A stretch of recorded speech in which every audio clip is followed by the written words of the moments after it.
Hi, and good afternoon to our fourth live Q&A today, and welcome to any parents and carers that have dialed in. Really excited to introduce today's session. Before I do, I just wanted to remind you all about what today started with, and looking forward to the week ahead. So young people in schools and colleges across GM have had access to what you see on the screen currently today, and for the rest of this week. So we're really excited and thankful for all those organisations, businesses and so on who have been able to help us out with attending the week's timetables and events. So just to crack on with today's session, what we're hoping that you gain from it today is a little bit of myth busting around careers that are currently available in Greater Manchester, what Greater Manchester has to offer and how your child could benefit. And we've got a varied range of organisations here to help you understand more what is available. If you've got any questions during the sessions, during the presentations, please type your questions in the bar on the right hand side. At the end, once everyone's presented, we will have some time to get those questions answered. So without further ado, I want to introduce you to Heather from Stateside Foods. Hi. Okay, so I'm Heather. I work at Stateside Foods, and we are a pizza manufacturer based in Bolton. So a little bit about us: we're owned by a German company, the Freiberger Group. We've been here for over 25 years. We have our site on the Wingates Industrial Estate in Bolton. It's quite a large site, and we are 24/7 operation. We make around 3 million pizzas every week, and those pizzas go to major retailers. So our main sort of customers are Co-op, Aldi, just the big supermarkets, own brand pizzas. We employ over 1,000 people, and they're all based here in Bolton. So next slide. A little bit of what I do: I'm the corporate social responsibility manager, and I'm also in charge of learning and development. And our 4 sort of focus areas for CSR are obviously the people, which I have quite a bit of input with. So it's training people, looking after them, making sure people are happy, and that they are developing and they've got the skills that enable them to do the jobs well. And I also, through that, look after our apprentices and the apprenticeship programme. Obviously, there's the product side. So the product we actually create needs to be good quality, following all the sort of guidelines and the laws. We've got the environmental side, so it's looking after sort of reducing our carbon footprint. There's a lot of things we've done with regard to that, such as like having double layer trailers on lorries and all kinds of things that we're reducing. We've done tree planting initiatives, all kinds of things to look after the environment. And then obviously educational support. So another large part of my job is things like this. So speaking to students and parents about opportunities that are available in our industry. I think there's 1 in 9 jobs are actually in the food and drink industry, so it's a massive area. And the nice thing is we're all at the moment classed as key workers, so we get to still go to work, which is a great bonus. So a little bit about me. So again, as I said, they're the 2 roles. The CSR responsibilities, sort of, as I've said, community and charity relations. I actually deal a lot with sort of events outside of work, so it's not just about the pizzas. I see very little of the pizzas, if I'm honest. Social and environmental impact reporting, which you can actually see that report online on our website if anyone's interested in what we do actually do.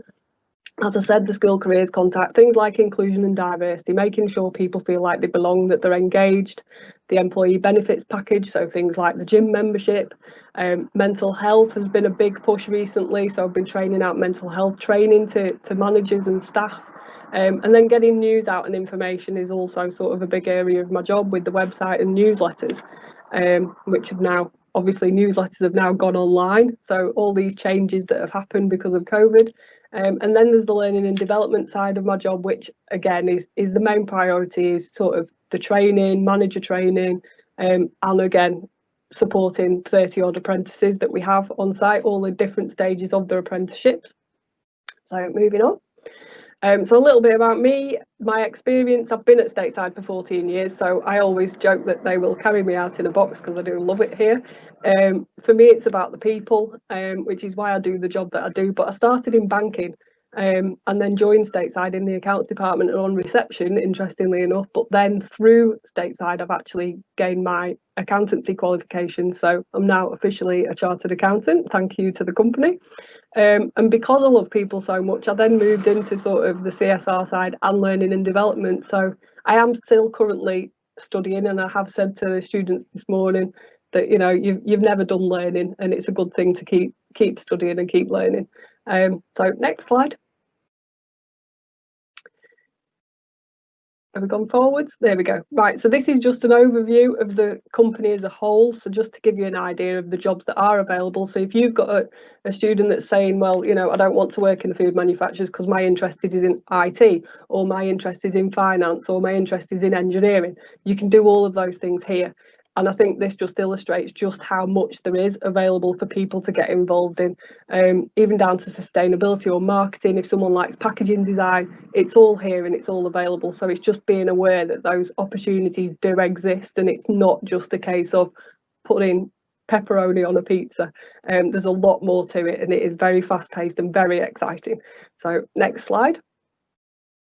So just an idea of some of the careers that we do have. There's the production side, obviously. So the people who are actually on the shop floor in the factories, they're operating the machinery and the robots that we have. There's the warehouse side and the logistics. The engineering, as I said, is a big part of what we do. It is essentially an engineering business. But you can work your way through that from the shop floor all the way up to sort of ops director. And there is that progression there for people to sort of move through those ranks, and they are given the training that's required to do that. Then you've got your support services that are all sort of the office-based jobs, but even those are sort of things, new product development, they're getting to pick what goes on the pizza. Could be finance, could be IT, could be all those kinds of things, but there's lots to go at is the point. So next slide. We do have apprenticeships, primarily in business management, so they go right across the board. They can be across the business, and they do get experience, those students, in 10 different departments, so they can get a feel for each of those areas, so that before they can decide what it is they want to do, so they have an informed decision rather than saying, I want to go into accounts. They do actually get to try everything out, see how the whole business works together and how each department impacts on the other departments. So it's really good because they end up with a good rounded knowledge of the whole business that another employee wouldn't get if they were just sort of in one place. And then we have the sort of engineering degree and straight from school, sort of your BTEC level apprenticeships. The great thing about those apprenticeships is the apprentices, they all get a mentor that's a senior member of the team. They have a lunch every month with the directors, so they do get to see the directors. They really are well cared for. And the nice thing as well is, it sounds surprising, but we do actually, when we take them on, have a parents' evening to meet the parents and explain what it is they're going to be doing, because we know how great these students are at talking to the parents about what they're doing when they're outside of the house. Very often one-word answers. So we like you to know what they're doing and explain that, you know, they're going to need support because they are studying and working, but the degree is paid for and they do have a guaranteed job at the end of it. So it's an absolute win-win situation. So moving on. So things that we look for when we are sort of employing an apprentice are the employability skills, and these are transferable skills that make them employable. So it's not about, are you good at geography, or are you good at history, or are you good at music? It's more, can you communicate well? Are you a good team player? Can you lead others? You know, have you got digital skills, practical skills? Those are the things we look for, not sort of specific subjects. So as someone said earlier today, don't get too hung up on the subject. It's more about those transferable skills and how you can perform as part of a team. So moving on. So we run things called assessment centres, which I don't know if you're aware, we don't just do straight interviews anymore. We have these group sort of practical assessments that could last a whole day, where there'll be lots of group activities where we can sort of see how people get on with the rest of the team and how they interact with one another. And the way to succeed in these is for them to show an interest. Don't sort of sit back and let the rest of the group sort of do something without them. Really do get involved. Listen well to instructions and ask lots of questions. you know, you can always tell when people will do well when they've asked a lot of questions. We tell them to put themselves out there. You know, if it's asked who's going to present for the group, you know, they need to get the hand up and say, you know, I will do that, that's me. Again, stand up for yourself. If someone's making a decision that you don't agree with, we tell them to, you know, challenge that decision. Be considerate of the rest of the team, you know, don't be too pushy, but do be conscious of the fact that, you know, it might not be the right decision and they need to have that sort of input. And just generally be a team player. So they are the things that we look for, and they're generally the people that do those things do well in the assessment centres. Generally, my top tips that I do give to students are, don't worry too much if you don't know what you want to be when you grow up. I think some of us are still sort of, it develops, it changes, you learn something new and then you want the next thing, and you're constantly moving through the sort of progression ladder. Don't think that education will be over when you leave school or college. I know a lot of them won't be happy about this. But you know, we always have things to learn. I'm still learning. It's like I did my degree, I've done my accountancy, and now I'm doing CIPD. It's like you should always look to do the next thing. Don't worry about what your friends are doing, because we are all different. Don't worry that, you know, the person next to you has gone to college and is doing this. We all take different routes. There's no wrong or right, and we generally get to where we should be by the end. But just try to be a better version of yourself. Grab every opportunity you can. I say this to my own son. If you get asked you want to do something, say yes, because when you open one door, other doors open, and you get known and you grow your network, and that's how you do it, by volunteering for things and get those things on your CV, because everything counts. It's those things that make you stand out, not your grades. Next, don't fear failure, because you learn from failure more than you do from success. So the only failure is to not try something. So give everything a go and stay positive. So focus on what you can do, not what you can't. And particularly in lockdown, when we're all sort of being faced with what we can't do, take the opportunity to use that time to improve yourself and do things that will develop you as a person, so that you can get that stuff on a CV and go for that great job when they're available. I think that is it from me. Thank you. I will hand over. Thank you so much, Heather. That's fantastic information and advice. Next up,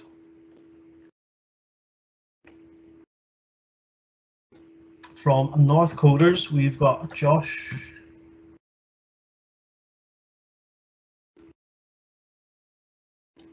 There we go. I'm having a little bit of difficulty unmuting, but yeah, thank you so much. Yeah, great to hear from Heather, and yeah, thanks for the introduction, Kevin. So thanks for taking the time to join us today. Unfortunately, I don't have any slides as we're currently going for a rebrand, so our marketing team weren't available. My name's Josh. I head up the partnerships team at North Coders. So my job is to speak to businesses about hiring our graduates, and also providing training opportunities as well, such as apprenticeships, and helping people upskill and either get into software development, taking that first step, or to continue their journey, upskilling and gaining workplace skills, and hopefully progression as well. The reason I'm excited to be speaking as part of the Workplace Opportunities Week is it's so important that children are aware of the different careers available to them. When I was in school, I wasn't the most academic, but I'd always been interested in computers and phones. I didn't know anything about software development, all the opportunities available, and the broad range of industries that you can go into as part of it. Before working for North Coders, I actually changed careers myself and actually went through one of their training programs.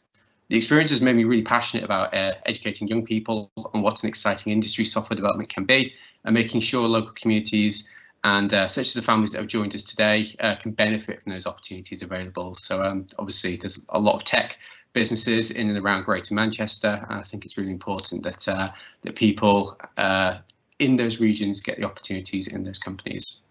So North Coders is a training provider that specialises in software development and coding.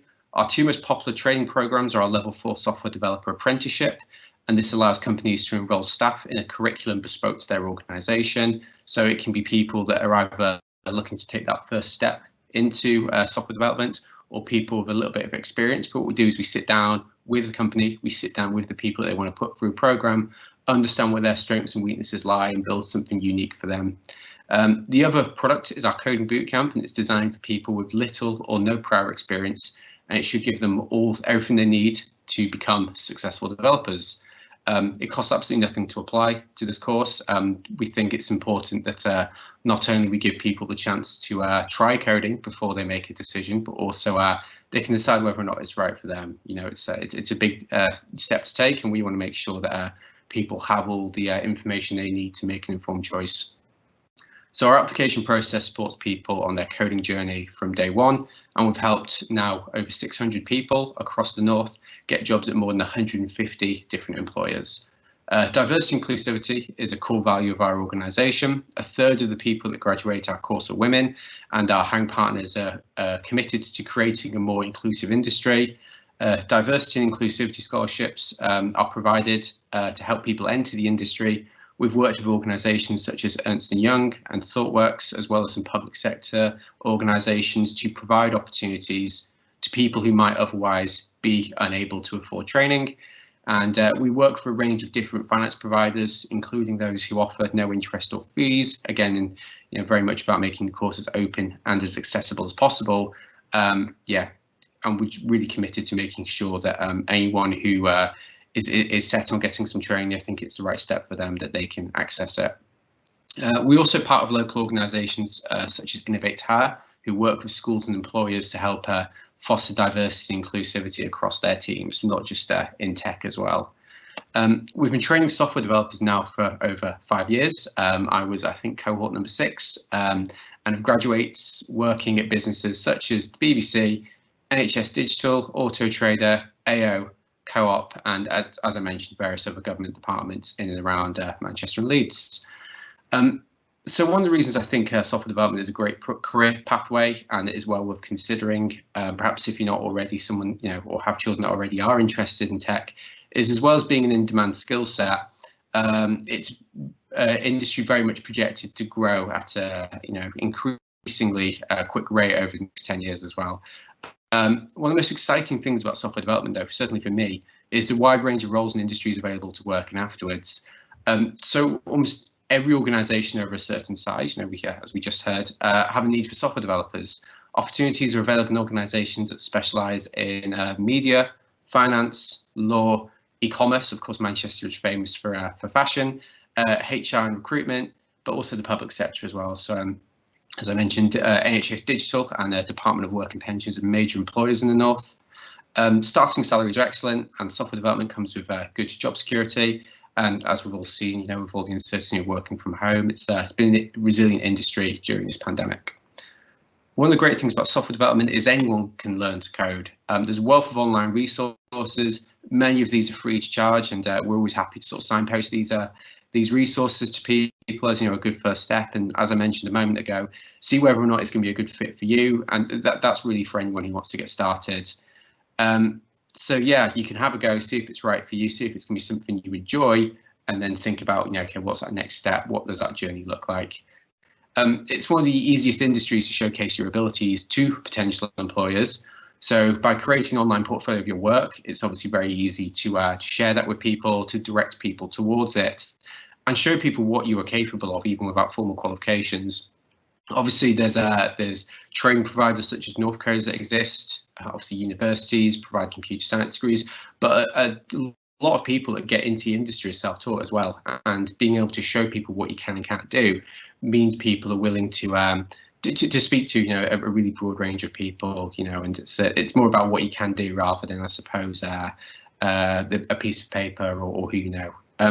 There are many organisations that offer support in helping young people get started with coding.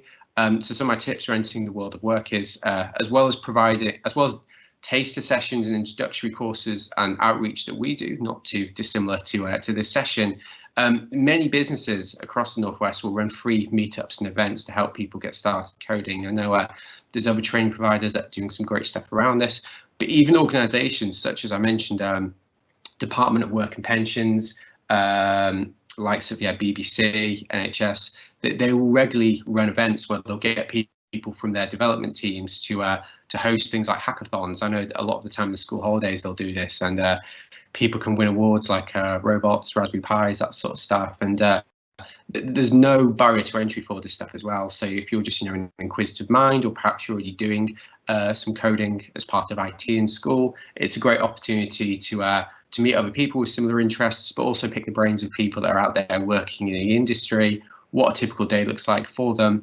and yeah, you know, help start painting a picture and see whether or not it's something you'd be interested in doing. As previously mentioned, there's a wealth of online resources available to help people get started learning to code. A couple of examples I'd like to point out are websites such as Free Code Camp and Code Academy. Again, this is all signposted on our website.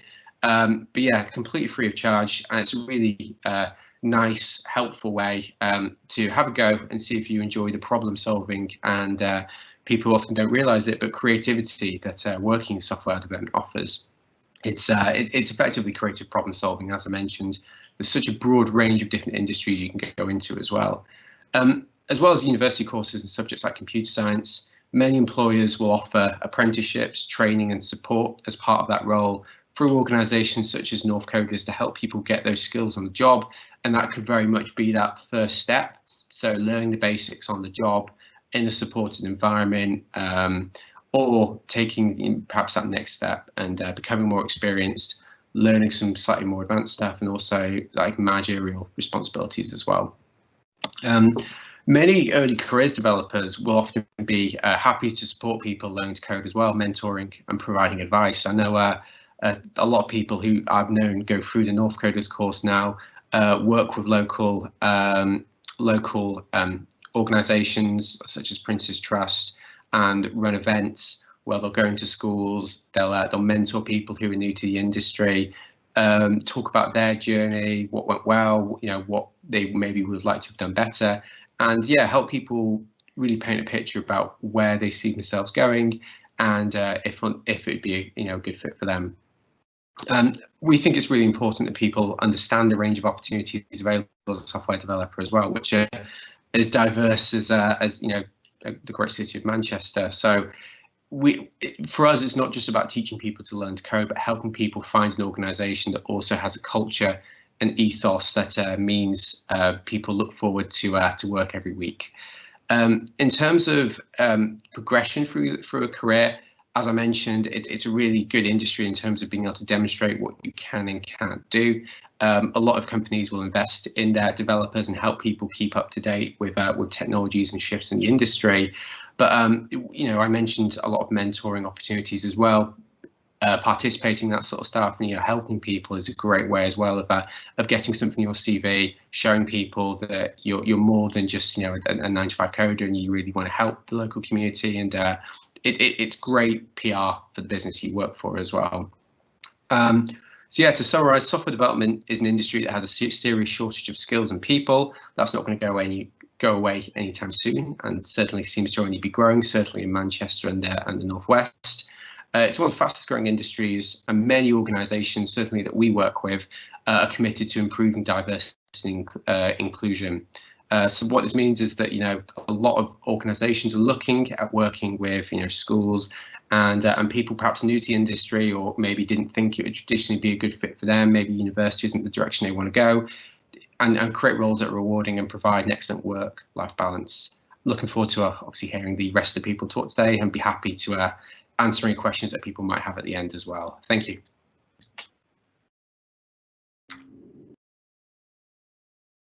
Thank you, Josh. It really is an in-demand career sector at the moment, and will continue to be so, which leads me on nicely to another sector which is very much in demand, and we've got Louise here from Whistl. Louise, if you want to take it away. Sure. So hi everybody, my name is Louise O'Neill. I'm the HR business partner at Whistl. I cover the north of England plus Scotland and Northern Ireland. But at the moment I'm working from home, so it's a bit different 2020. I've worked for Whistl for 14 years, started as a HR advisor and then was promoted up to HR business partner a few years ago. But I didn't really take a most direct route into HR. I went around the houses a little bit. I didn't even know what HR was, I think, when I was growing up, and certainly didn't know about it before I went to university. Otherwise, I might have took a bit more of a direct route by doing my degree in HR. However, I got my first job as a retail manager, and I was seconded to the training department for a year there. And that's when I found out about learning and development and HR. And was basically my focus for getting into HR at some point. I still took a little bit of time to get into it.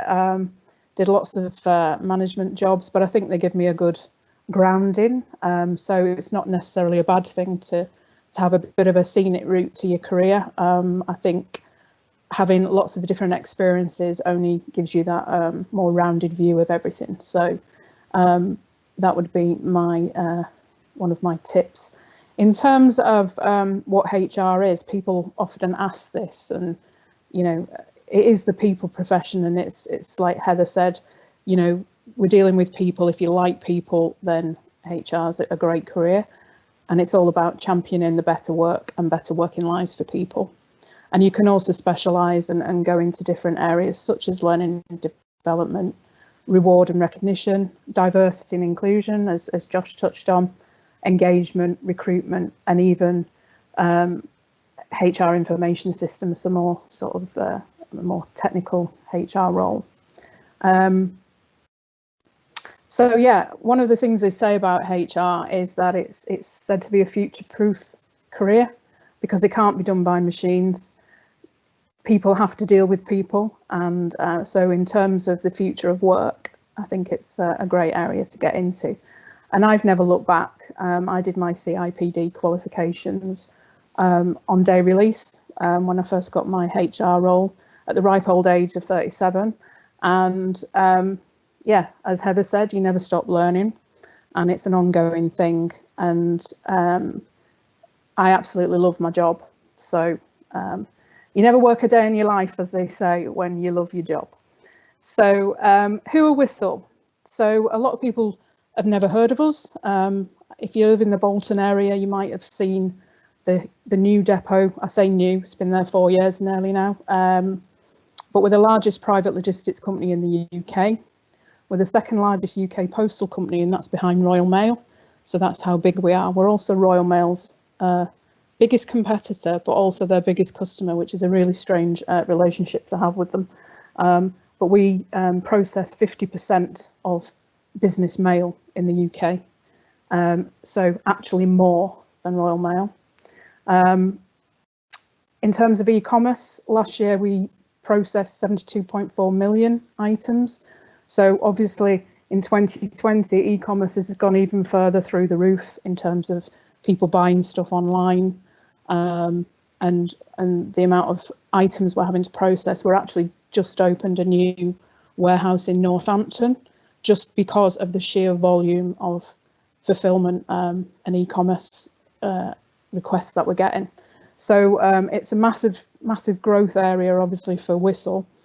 We started off in 2004 just as a mail delivery company, concentrating on actual post, and then it's developed into this parcel delivery company and fulfillment company. So we've got 16 sites in the UK now, including 2 super hubs, one of which is in Bolton, the other one in Bedford. And 2018, we bought Parcel Hub, which is another parcel company based in Nottingham, and Spark E-commerce, which is based up in Gateshead. And we also acquired International Gateway, which is at Heathrow, and that's responsible for our importing and exporting of parcels to other countries. So this is our portfolio, what we deal with. As I've said, I've touched on a number of these. The other things that we also do is door drop media. So this is leaflets and that type of thing that you get through your door, samples and catalogues, things like that, that come through your door, we're probably responsible for. And we've also got contact centres in Gateshead and Farnborough in terms of dealing with, obviously, customers' phone calls and orders and things like that. So one of the clients that we work with is Shark Vacuums. They are selling like 1 per second, ridiculous. And Weight Watchers, or WW as they're now called, you'll be talking to Whistl employees if you rang up through that call centre. And this is the group network. So you can see there all the different locations. And yeah, just to sort of give you an idea of the sheer size of the business, we've got 2,000 employees across the business, with 7,000 weekly collections covering over 300,000 miles a week. So our fleet of 500 lorries are out delivering every corner of the UK. And we've obviously been opening new depots and lots of investment in the company over the last few years. So these are some of the customers we work with, which I'm sure you will recognise. Our first customer was actually Sky, and they're still with us 15 years later. So that shows you that the service that we provide is second to none. So these are some of the jobs that are available on our Bolton site. Obviously, there's a warehouse, so warehouse operative and warehouse jobs are the ones that tend to spring to mind, or the transport types of roles, so van drivers and HGV drivers. You've probably seen our lorries out and about with the logo on. So in terms of accessing these types of roles, probably the warehouse operative role is the easiest to access. We take on direct applications for that. We go through, we use an agency as well. But you basically don't need any qualifications or skills to do that role. Everything can be trained up on the job. And it's a great starter role if you want a career in supply chain. So we do supply chain apprenticeships as well as business improvement.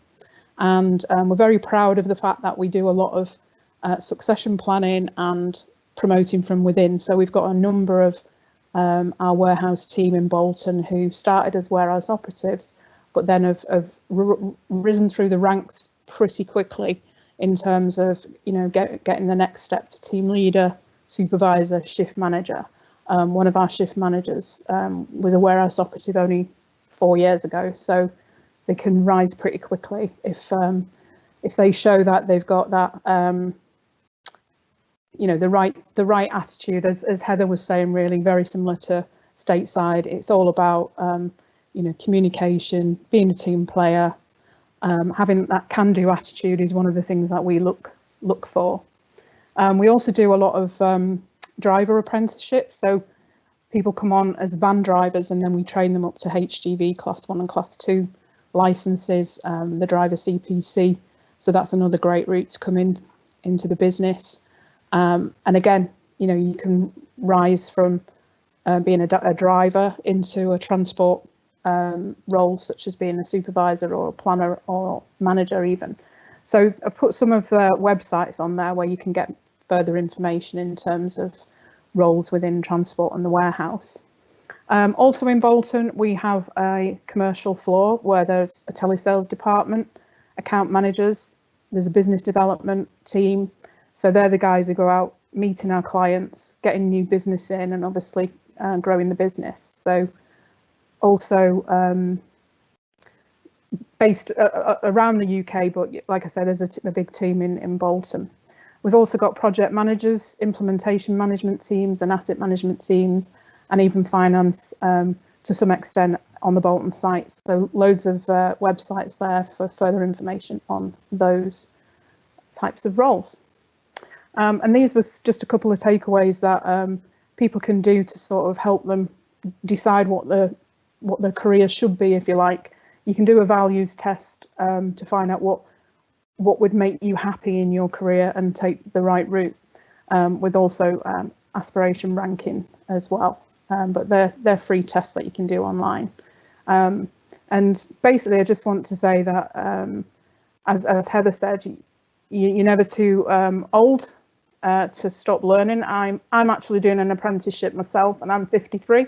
So even though I've got my CIPD qualification, I've just decided to do a coaching apprenticeship. So you're never too old to learn. Thank you.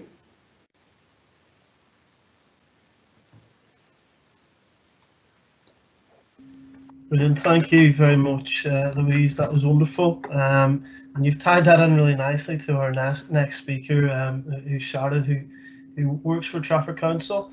And in her presentation, I know she's going to talk about her apprenticeship journey, which is quite a fascinating story. So take it away, please, Charlotte. Thank you so much. So yeah, I'm Charlotte Stoddard and I'm a HR officer at Trafford Council.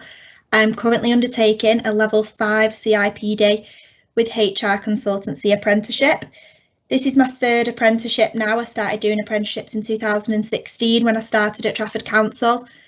My first apprenticeship was a level 3 business administration. My second was my level 3 CIPD with HR support. And then finally my level 5 CIPD with HR consultancy, which I'm currently completing.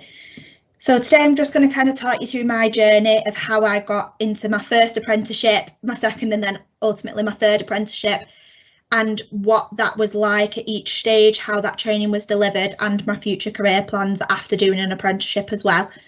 So why I decided to do an apprenticeship. I was quite a high achiever in school. I got quite good grades, so it was you need to go to college, you've got the grades to go to college. So I attended college. I went to Eccles Sixth Form College in Salford, and I undertook 4 AS levels. So I did history, psychology, photography and maths.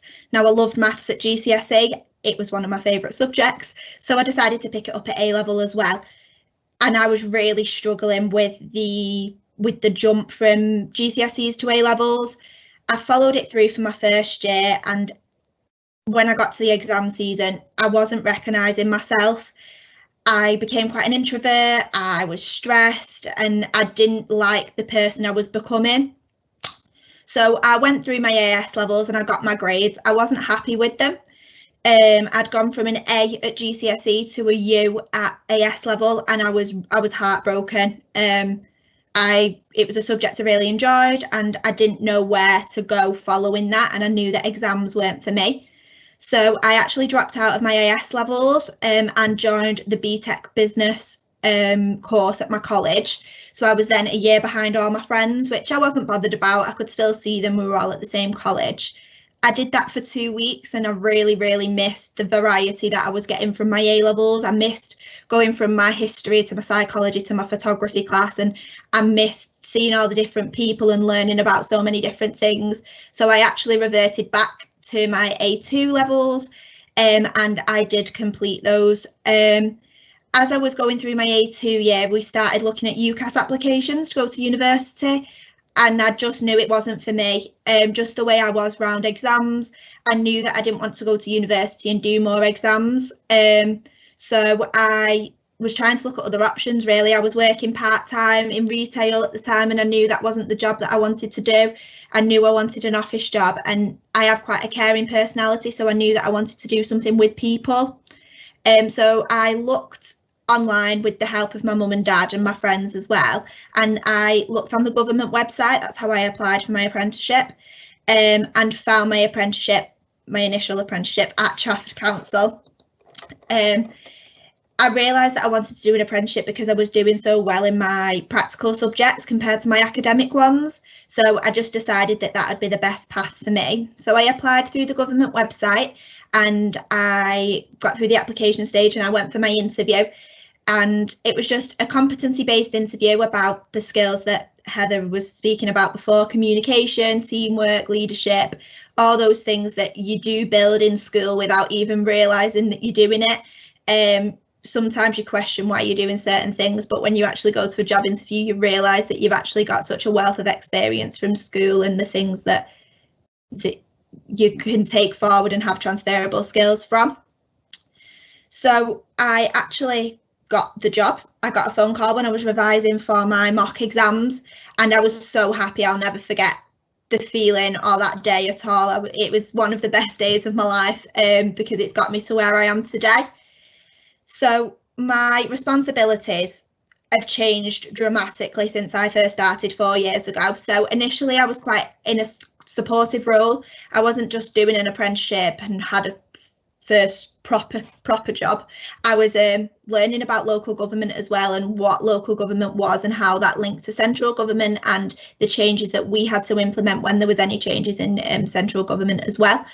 So my level 3 business administration, it was a very supportive role. I was just helping, doing emails. It was quite administrative, but it wasn't just stood making a brew for the team like most people think an apprenticeship is.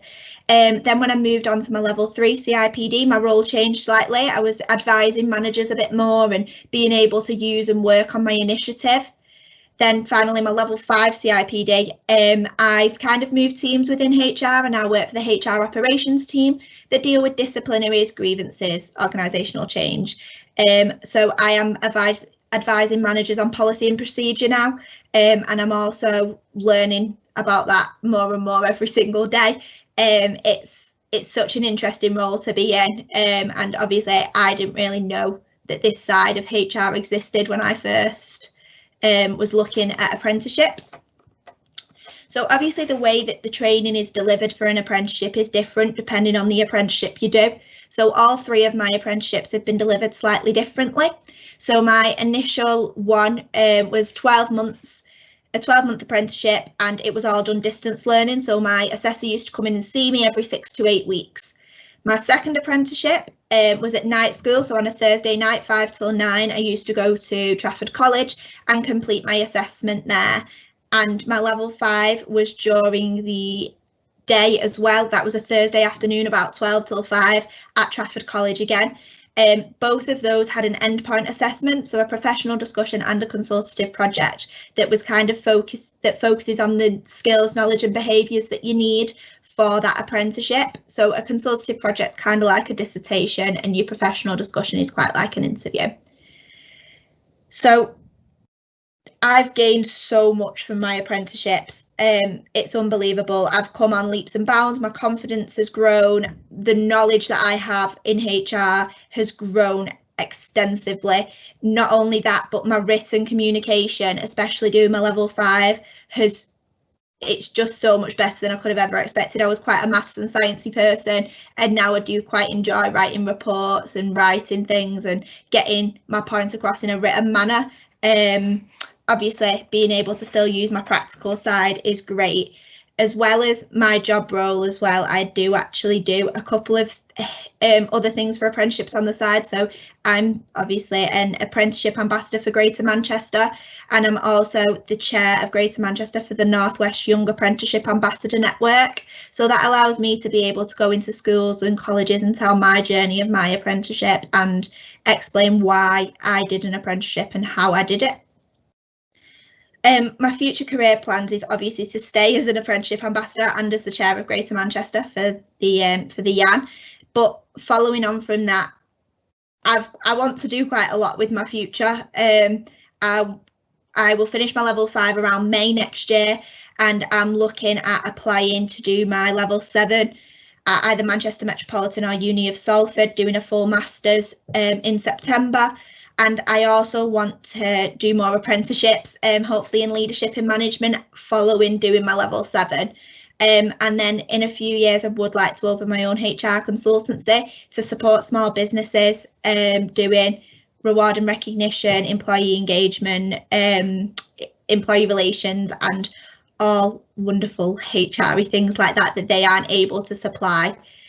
So yeah, obviously, if anybody has any questions about an apprenticeship or apprenticeship journeys or public sector in general, I will be more than happy to answer them.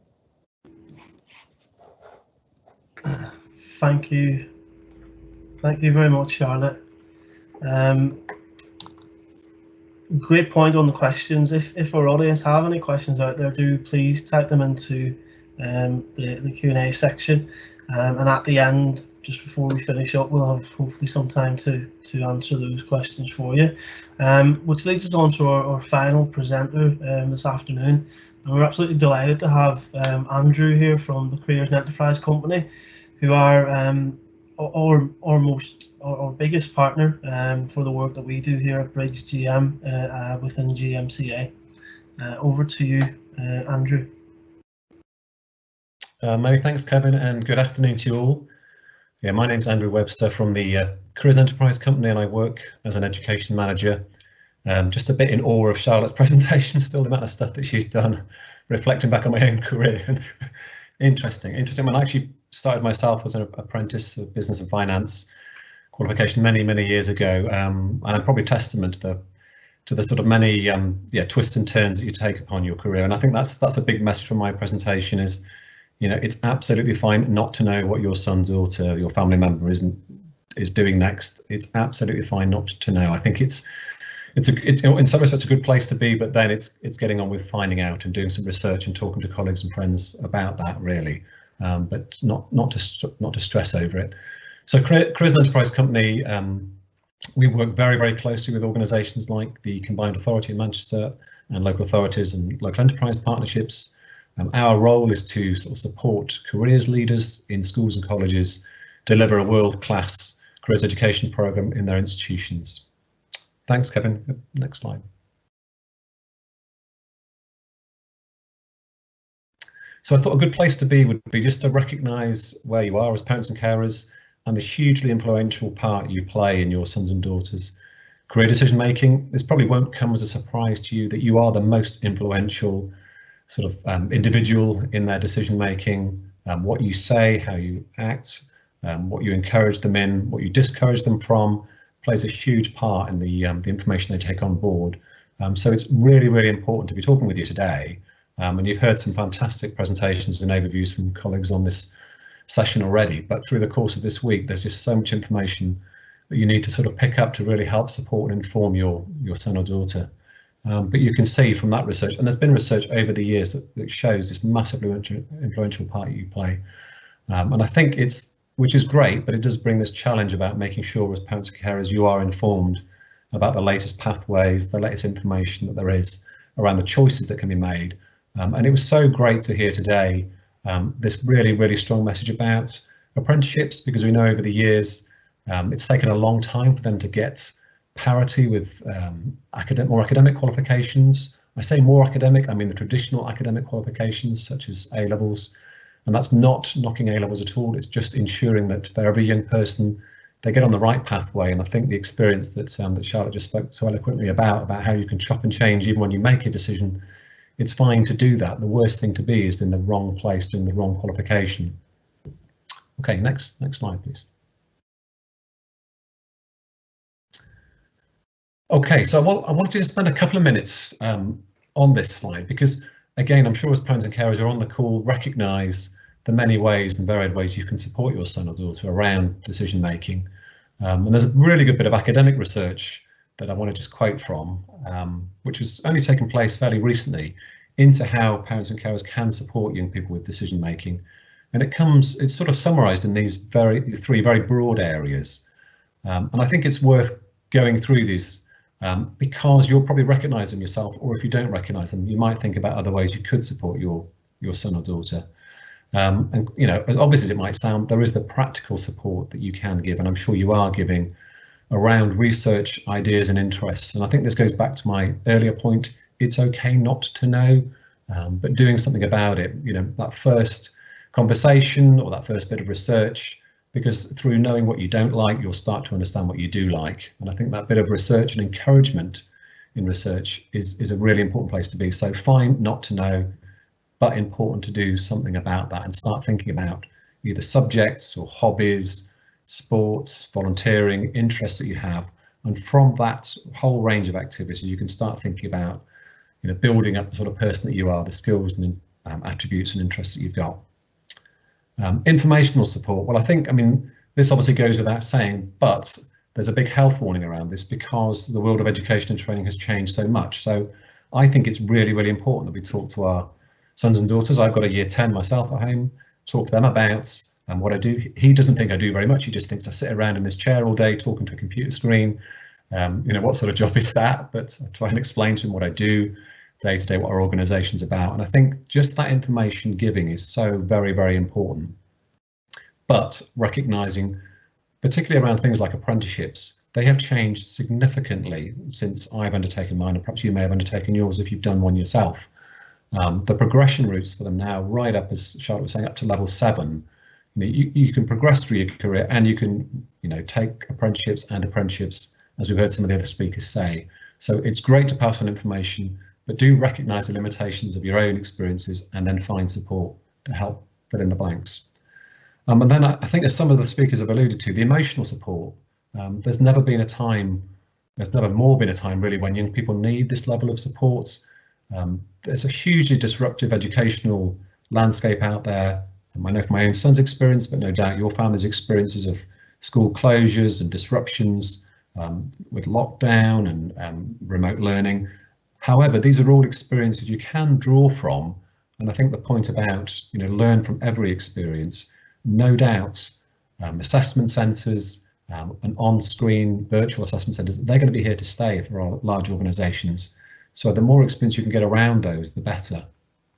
But I think this notion of acting as a sounding board, providing that sort of emotional support for young people at this point, because there's increasing levels of anxiety, so really important they feel supported.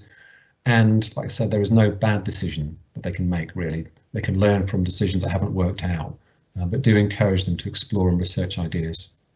Can we just move to the last slide?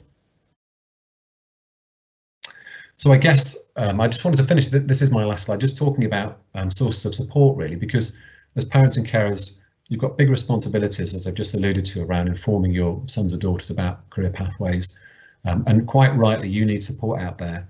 Now, before I even talk about this slide, I would direct you to your own school or college.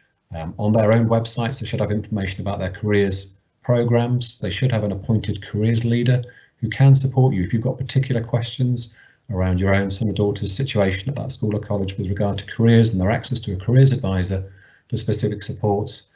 I know the Greater Manchester Apprenticeship and Career Service is a fantastic resource, GMAC.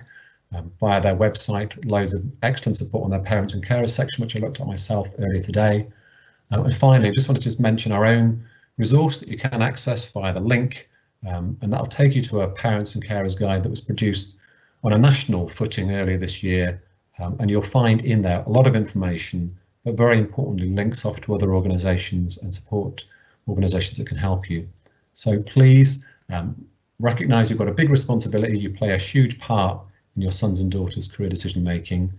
Do talk to them about this, do get them thinking about ideas and research, but do quite rightly look out for support from other organisations as well that can help you.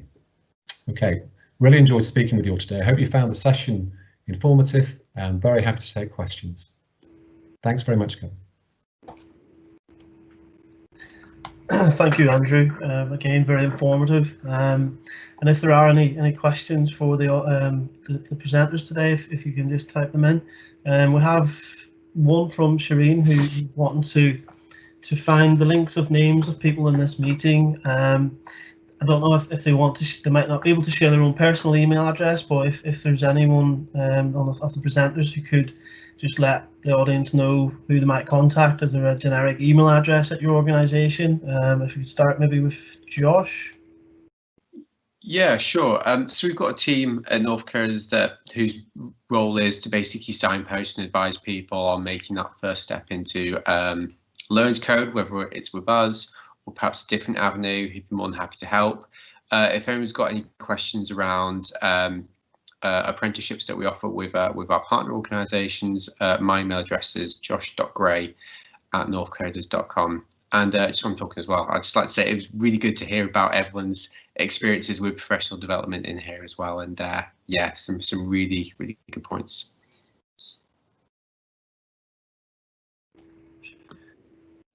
Louise at Whistl, is there anyone or an email that you could recommend?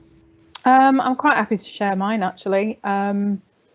So it's louise.o'neill without the apostrophe at Whistl without the e .co.uk, because I manage the whole apprenticeships schemes within Whistl, and I'm an enterprise advisor for St James's School in Bolton, but obviously happy to help with any questions from anybody in the Greater Manchester area. Thanks. Heather, have you got an email that Yeah, I can give you mine. Like Louise, I deal with all the apprenticeships. So my email is heather.middlehurst at stateside-foods.co.uk. Thank you. And Andrew, if you're okay, could you share just your information as well, please? Of course, yeah, and thanks to Louise for her enterprise advisor role. Actually, I didn't realise you were doing that, Louise. So thank you. I'd probably recommend education at careersанdenterprise.co.uk, because there's a team of colleagues that work alongside me, and we can get the right person to address any particular query. So education at careersandenterprise.co.uk. Thanks, Kevin. Thanks, Andrew. I don't see any more questions. We will finish a little bit early, so if there's no more questions, I will just move on. So again, thank you very much to those who have joined the call this afternoon. Hopefully you found it informative. The recordings will be available on our GMAX website, as well as some wonderful information for you and your young people to find out about post-16 options, including apprenticeships. And the last thing for me is to really let you know again about the up-and-coming events this week. A full packed day tomorrow, the same for Wednesday, Thursday and Friday, and then we finish the week off with some an online coding workshop all day that young people can access. And the very final last thing for me, thank you so much to our wonderful presenters today. Really appreciate your time and some fantastic information and advice that's been given out to the parents and carers on the call. So thank you very much, everyone, and we'll hopefully catch you during the week again. Okay, take care. Bye bye. Thanks, everyone. Bye. Bye. Thank you. Bye bye.